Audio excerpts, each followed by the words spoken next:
बोलिए श्री रामचंद्र भगवान की, कृष्ण कन्हैया लाल की, उमापति महादेव की, पवन सुत हनुमान की। बोलो भाई सब संतन की।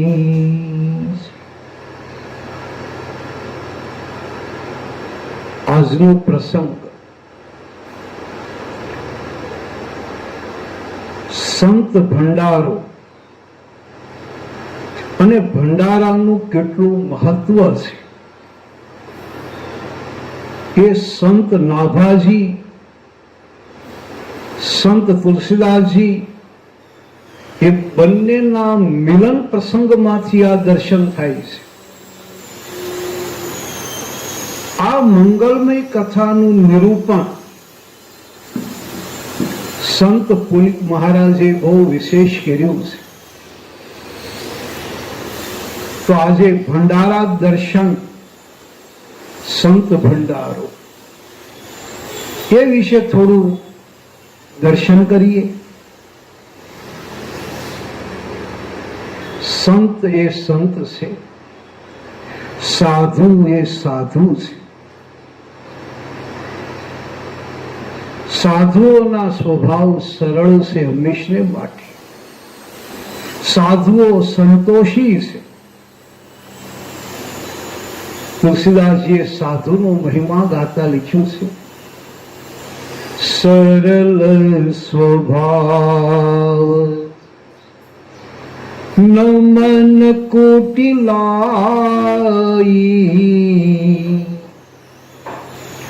જથા લાભ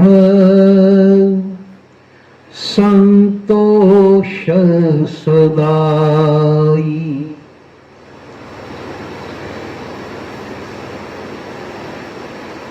બુદ્ધ મંગલ મય સંત સમાજો, જો જગ જંગમ તીરથ રાજો. આ સાધુઓનો મહિમા સંત તુલસી ગાયો. સાધુ એ સાધુ છે. ભગવાનના હૃદયમાં જેનું સ્થાન છે. ખુદ ભગવાન રામજી નારદજીને કહે છે અરણ્યકાંડમાં કે નારદ, સાધુ સંતોનો મહિમા શેષ, મહેશ કે ગણેશ એ તો ગાઈ નથી શકતા, પરંતુ હું ખુદ રામ એ પણ પરિપૂર્ણ ગાઈ શકતો નથી. આવા ભારત વર્ષના સાધુ સંતો, જે હાલતું ચાલતું તીર્થ છે, જે હાલતું ચાલતું મંદિર છે, આવા સંત સાધુ આ નશ્વર શરીર છોડી અને પ્રભુના ધામમાં જાય છે. ત્યારે પ્રણાલિકા પ્રમાણે એમ કહેવાય કે સાધુ દેવ થયા છે, દેવ ગતિ પામ્યા. કારણ કે આખી જિંદગી મનુષ્ય અવતારમાં પરોપકારી કાર્ય કર્યા હોય તો અવસાન પછી એને દેવ ગતિ મળે છે. અને એ દેવ ગતિ પ્રાપ્ત કર્યા પછી કુટુંબ, પરિવાર, શિષ્યો, ગુરુદેવનો કે પિતાજીનો કે માતાજીનો ભંડારો કરે છે. તો ભંડારાના નિયમો બહુ સુંદર છે. ભંડારાના ઘણા બધા વિભાગો છે, ચરણ છે ઘણા બધા. પેલા તો સંત દર્શન, પેલું ચરણ. ભારત વર્ષના સાધુના ભંડારામાં સાધુઓ પધારે, સંત દર્શન, પધારેલા સાધુઓનું પૂજન કરવામાં આવે તો બીજું ચરણ સંત પૂજન. ત્રીજું ચરણ છે સંત મિલન, બધા મળે છે. ચોથું ચરણ છે સંત દર્શન. સંત દર્શન એ પછી સર્વ સંતોનું સંત ભોજન. સંત ભોજન પછી રાત્રિના સંત વાણી,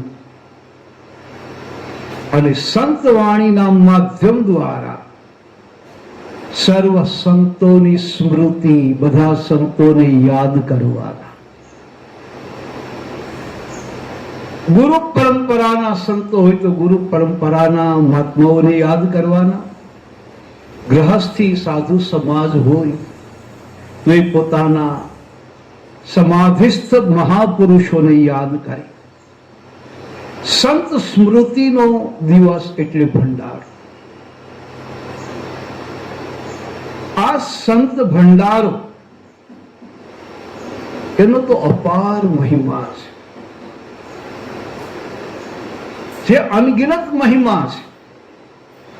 સંત ભોજન, ભંડારાનો પ્રસાદ લેવાનો પણ અપાર મહિમા છે.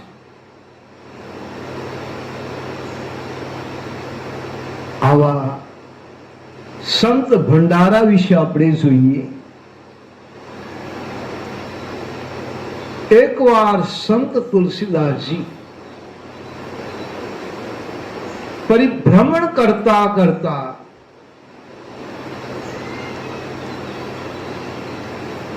વૃંદાવનમાં આવે છે. બનવા કાળ એ સમયે સંત નાભાજી, જેણે 108 સાધુઓના ચરિત્ર લખ્યા છે. સુંદર મજાના સાધુ ચરિત્ર, 108 મહાત્માની માળાના ઇતિહાસ લખ્યા. 108 સાધુ ચરિત્ર, એક માળા થઈ ગઈ સંતોની. પણ નાભાજી વિચાર કરે છે કે 108 માળાના પારાઓ તો મળી ગયા, સંતો મળ્યા, પણ આ માળાનું મેરું કોને બનાવવું? મેરું એટલે માળા કરતા જેનામાં વિશેષ ગુણ હોય,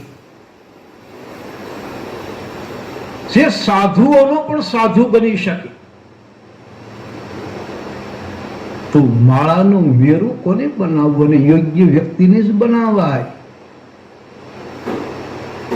નહીતર તો સનાતન ધર્મનો અપરાધ થાય છે. યોગ્યતા વગરની વ્યક્તિને જો મેરું બનાવવામાં આવે તો એ દોષ લાગે છે. કોને બનાવવા મેરું?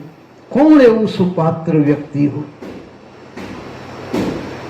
આવા વિચારમાં ઘણા સમયથી નાભાજી ચિંતિત હતા. આ તો સાધુઓનો મામલો છે, ગમે એને મેરું ન બનાવી શકાય. સામેની વ્યક્તિની લાયકાત જોઈએ. નાભાજી કેટલા સમયથી પ્રતિશોધ કરે, કોને મેરું બનાવવું? એમાં વ્રજની અંદર, વૃંદાવનમાં કોઈ સાધુ મહાન વ્યક્તિ, સિદ્ધ પુરુષ, જે સમાધિસ્થ થયેલા, અને સંત નાભાજી આ સાધુનો ભંડારો નાભાજી કરી આપે છે. હજારો સાધુ સંતોને નિમંત્રિત કર્યા છે. આખા વૃંદાવનની અંદર સાધુ સંત મહાત્માઓ એમની જમાતો આવેલી છે. જય સિયારામ, જય રાધે શ્યામ, જય સિયારામ, જય બાકે બિહારી. આવું બોલતા બોલતા સર્વ પધારે છે. નાભાજીએ એ સંતોનું સન્માન કર્યું, સંતોનું દર્શન કર્યું, સંત પૂજન કર્યું, સંતોને બેસવા આસન આપ્યા, સંતોની સન્માન વિધિ થઈ. એ પછી હરિહરનો સમય થયો. સાધુ સંતો હરિહર કરવા માટે પંગતમાં વિરાજમાન થયા અને સર્વ લોકો બેસી ગયા. બીજી બાજુ સંત તુલસીદાસજી એ પધારે છે, જેણે રામચરિત નામના એક મહાન ગ્રંથ ભારત વર્ષને અર્પણ કર્યો છે. આવા મહાપુરુષ સંત તુલસી પરિભ્રમણ કરતા કરતા આવે છે. લગર વગર અવસ્થા છે અને છેલ્લી જિંદગી તો સંન્યાસી જેવી જીવે છે, એટલે કપડા પણ અસ્તવ્યસ્ત છે. આવા તુલસી પધાર્યા. જોયું ત્યાં તો બધા લોકો પંગતમાં બેઠેલા છે. તુલસી પણ બેસી ગયા પંગતમાં. એને આસન પણ ન મળ્યું પાથરવા. એક સાધુની બાજુમાં બેસી ગયા. પાતળ પીરસવા વાળા આવ્યા પેલી બાજુથી, તુલસી સુધી આવ્યા ત્યાં પાતળ ખાલી થઈ ગઈ. પેલા દૂના પડિયા લઈને આવ્યા, તુલસી સુધી આવ્યા ત્યાં પડિયા ખાલી થઈ ગયા. અને ઘણી બધી સંખ્યા સંતોની, એટલે પીરસવા વાળા ઝડપથી પીરસવા માટે આવે છે. અને તુલસી સુધી આવ્યા, તુલસીદાસજી વગર વગર. પેલા અસ્તવ્યસ્ત પીરસવા વાળો થોડો ક્રોધી મગજનો હશે. તુલસીદાસજીને કીધું, મહારાજ તમે એમનું આસન વગર બેસી ગયા છો, તમારી પાસે પાત્ર નથી, પડ્યો નથી, તો આ ગરમા ગરમ ખીર શેમાં આપું? ઉગ્ર થઈને બોલ્યો, પીરસવા વાળા તો શાંત હોવા જોઈએ, પણ ક્યારેક ક્યારેક આવું બધું બની જાય છે. તુલસીદાસજીએ શાંત ચિત્તે કીધું, ભાઈ ખીર લેવાનું પાત્ર ગોતી લો. એમ કહી સંત તુલસી આગળ જોયું તો એક સાધુનું બૂટ હતું. બૂટ જોયું તુલસીએ, બૂટ લઈ લીધું ઉભા થઈને. મારા ભાઈ આ બૂટની અંદર ખીર આપી દો, આખો બૂટ ખીરનો ભરી દો. પીરસવા વાળો મગજનો ફરેલો, આખું બૂટ ખીરનું ભરી દીધું. પાછળ પૂરી વાળો આવ્યો, એ પણ એવું ઉગ્ર સ્વભાવનો. મહારાજ એમને બેસી ગયા, બૂટમાં ખીર લીધી. તમે પાગલ અવસ્થા વાળા લાગો છો. તુલસી મનમાં સમજે કે જે પરમહંસ કક્ષાએ પહોંચ્યો હોય એ પાગલ જેવો જ હોય છે. એકલો એકલો હસે, એકલો એકલો રડે. પેલા હસવા અને રડવામાં કોઈ જુદો ભાવ હોય છે. પૂરી ક્ષમા આપું મારા ભાઈ, કરપાત્રી. હવે તું કરપાત્રીય છું. લાવો મારા હાથમાં. હાથમાં પૂરી આપી. શાક વાળું આવ્યું, એને હાથમાં પૂરી ઉપર શાક મૂક્યું. અને સંત તુલસી બેઠેલા છે. નાભાજી અને તુલસીદાસજી એકબીજાને નામથી ઓળખતા હતા, પણ ક્યારેય પરિચય થયો નહોતો.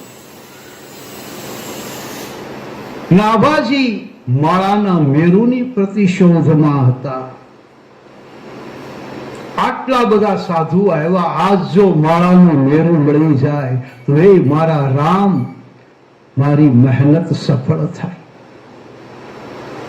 અને મેરું તો જેનામાં એ લાયકાત હોય એને જ હું મેરું બનાવી શકું. લાયકાત વગરનાને મેરું ન બનાવાય તો અપરાધી બન. આવો નિર્ણય કરી નાભાજી સંત મંડળમાં પરિભ્રમણ કરે છે. સંતો પીરસાય છે, બધું પીરસણ પરિપૂર્ણ થયું. સાધુ સંતોના નિયમ પ્રમાણે હરિહરનો સાદ પડ્યો. સર્વ લોકો પ્રસાદ લેવા લાગ્યા છે.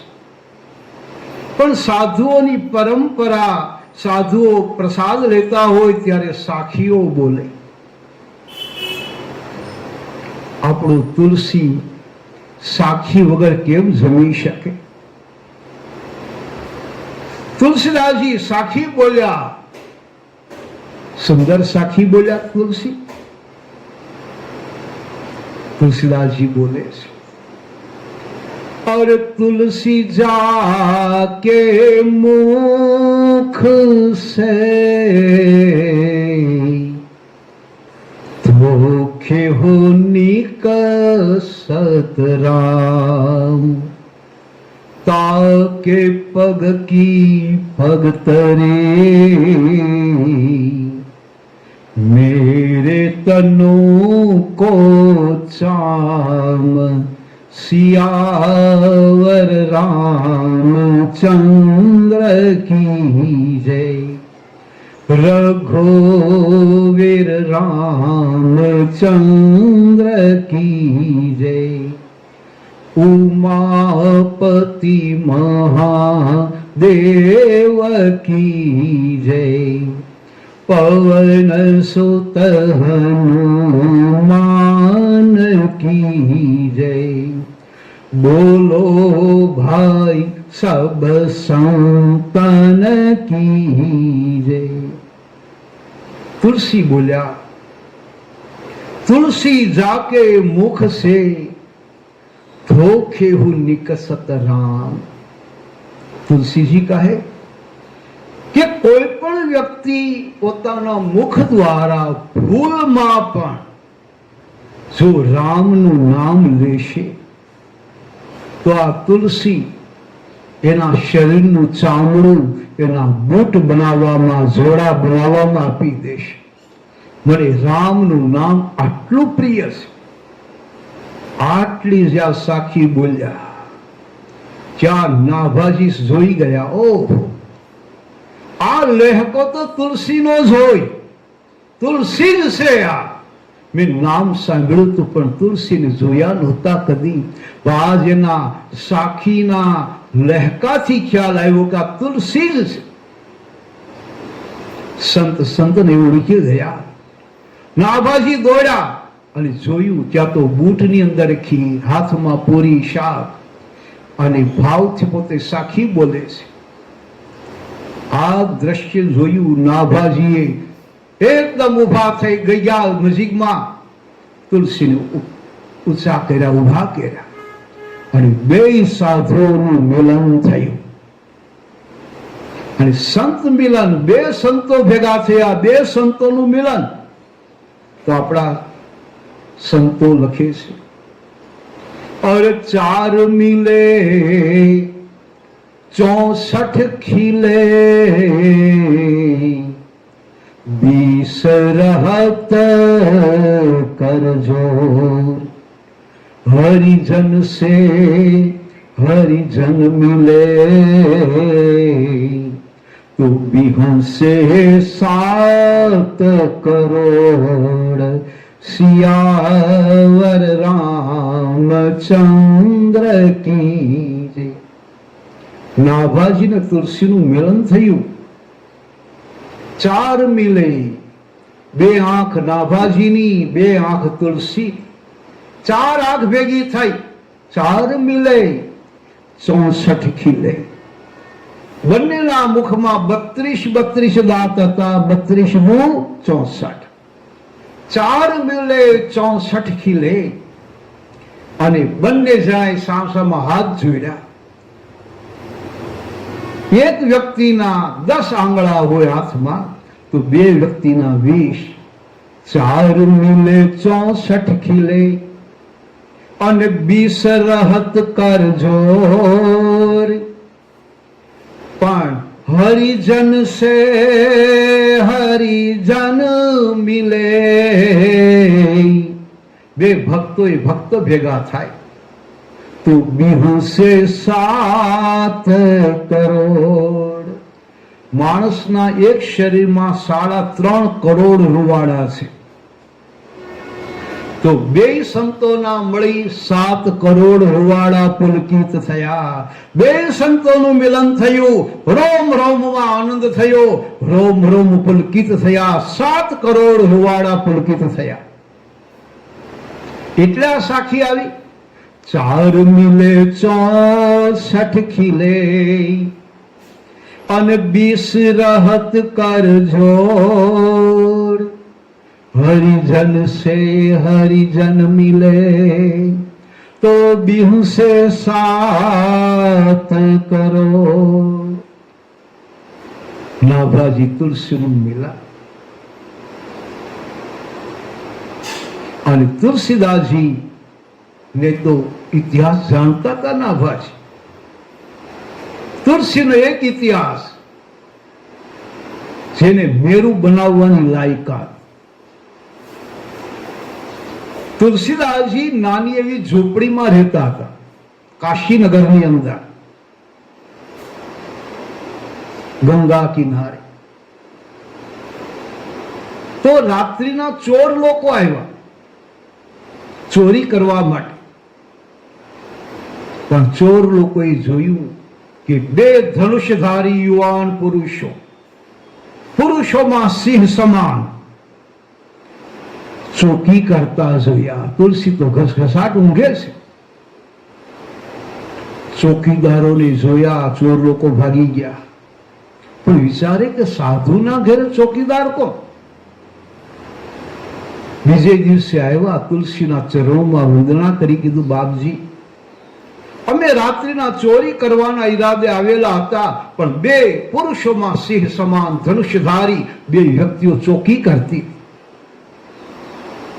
એ કોણ છે? તુલસી કહે, મને તો એ ખબર નથી.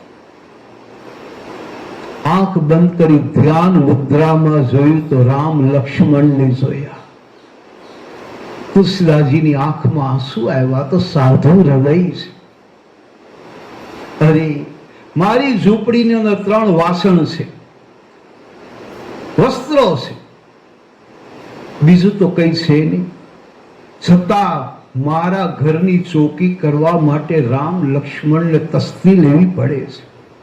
એ શું કામ હોવું જોઈએ? મારા માટે મારા ઈષ્ટદેવને કઈ તકલીફ ન થવી જોઈએ, કષ્ટ ન પડવું જોઈએ. તુલસીદાસજી ઝૂંપડીમાંની વસ્તુઓ બધી લૂંટાવી દીધી. સંન્યાસી જેવું વિચરતું જીવન જીવવા લાગ્યા છે. બધું છોડી દીધું ઈષ્ટદેવ માટે. આ સાધુનું ઉત્તમ લક્ષણ. એ ત્યાગ કર્યો. જે ત્યાગ કરે એને માળાનો મેરો બનાવી શકાય. ત્યાગ કરે એને માળાનો મેરો બનાવાય. તુલસીનો અદ્ભુત ત્યાગ છે. એટલે નાભાજીએ તુલસીદાસજીને બિરદાવ્યા. તુલસી, તમે તો વૃક્ષની નીચે રહેનારા છો, તમે માળાના મેરુ છો. એમ કઈ તુલસીને બિરદાવ્યા નાભાજીએ. और तन मन ते हरि भक्ति रत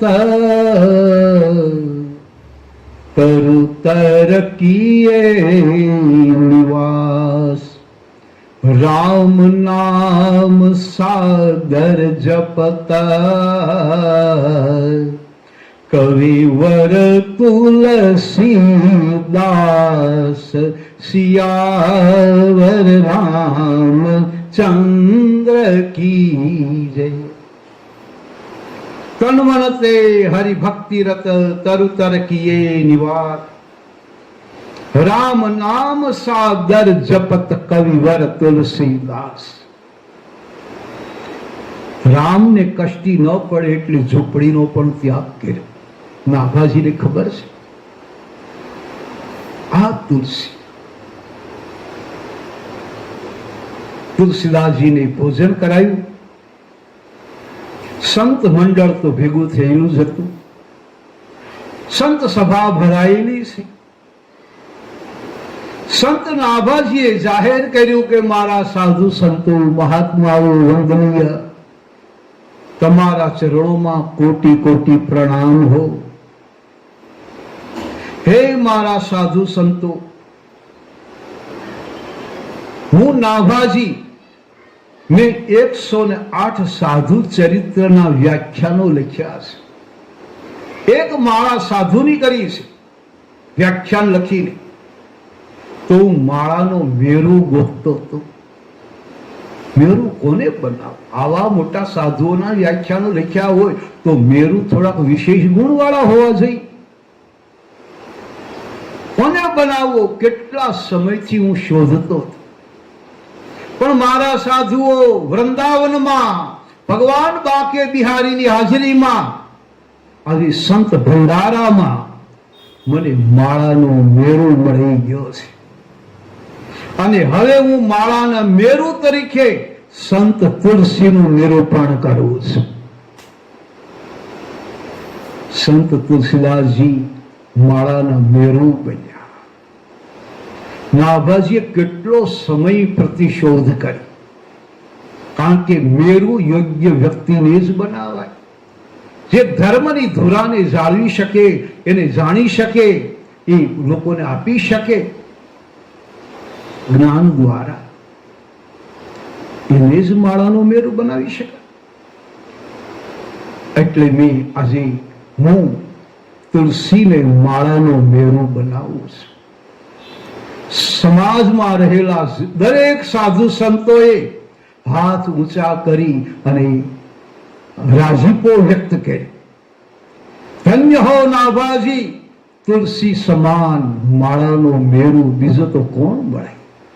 ધન્ય હો. સંત તુલસી માળાના મેરુ છે. આવા સાધુઓને શોધવા પડે. મેરુ આટાનો મારતા હોય એને ગોતવા પડે. માળાના મેરુ સાદા હોય છે, એને નિસ્પૃહી હોય છે, એનામાં નિર્લોભતા હોય છે, એનામાં સિદ્ધિ હોય છે પણ પ્રસિદ્ધિ નથી હોતી.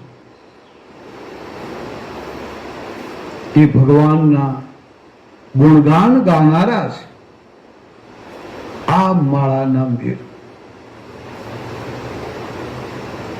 જેની ભક્તિ અચલ છે, આવા સદગુણ જેના હૃદયમાં વાસ કરતા હોય એ સર્વ લોકો માળાના મેરુ છે.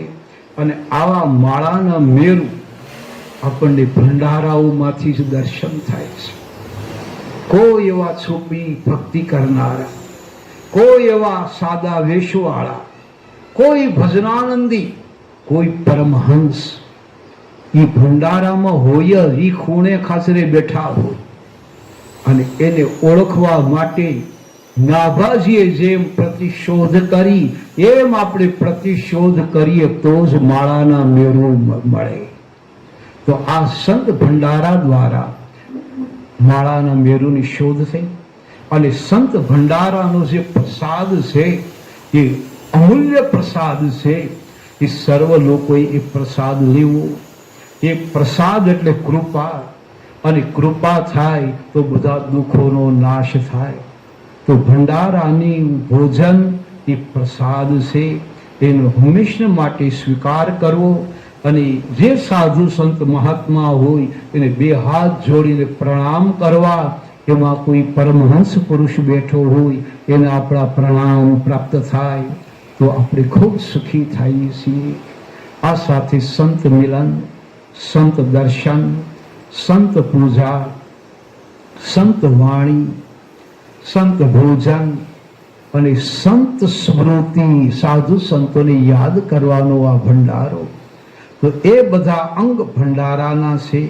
આ સાથે આ ભંડારાની કથા પરિપૂર્ણ થાય છે. બોલો રામચંદ્ર ભગવાન